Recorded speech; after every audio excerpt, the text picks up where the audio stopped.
Jambo, how are you? Today I want to share something that is very personal to me and something that will perhaps help you understand my deep connection with Swahili language.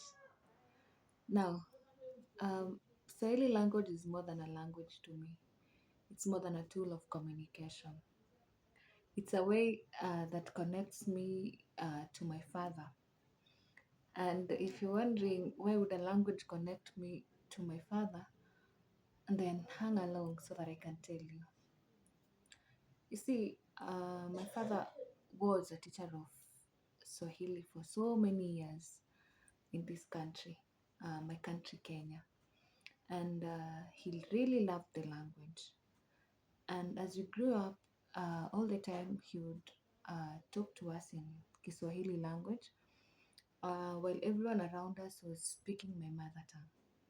Now, we were the only people that would be speaking Swahili in the village, and everyone would wonder why that was the case. But this is because he really loved the language and that is why he made us speak the language at home. It is actually my first language. I knew Swahili first before I knew my mother tongue. This does not in any way underrate my mother tongue. And so Kiswahili language to me is simply more than a language. It's simply more than a tool of communication. And I have had this urge to spread the language further in the globe, especially after I lost my father. Because to me, when I think about Kiswahili, growing up as a girl, the thing that I resonated with Kiswahili was my father. And so one morning you wake up and your father is not there, but Kiswahili is still here. And so Kiswahili language actually was my safe space during the grieving moment, during the grieving time. And anytime I would remember or I would hear a Swahili song or I would hear a familiar Swahili proverb that my dad used to say, I would just smile and feel like my dad is still here with me. Well, if you're wondering, it has been 7 years since my dad passed on, and there's no there's no day that I don't miss him.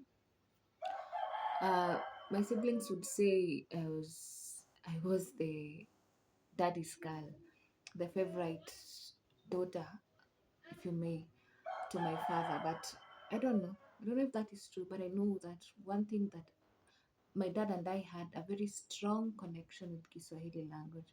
And that is why once I was done with high school and I wanted to go to university, number one, I knew I wanted to become a teacher. Again, like my father.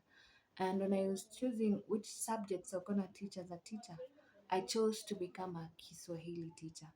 And not just Kiswahili alone, but also a history and government teacher.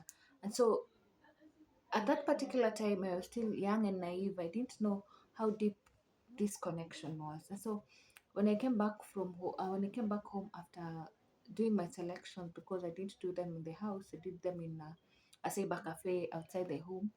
I asked, or he asked, my dad asked me, so what do you want to do in university?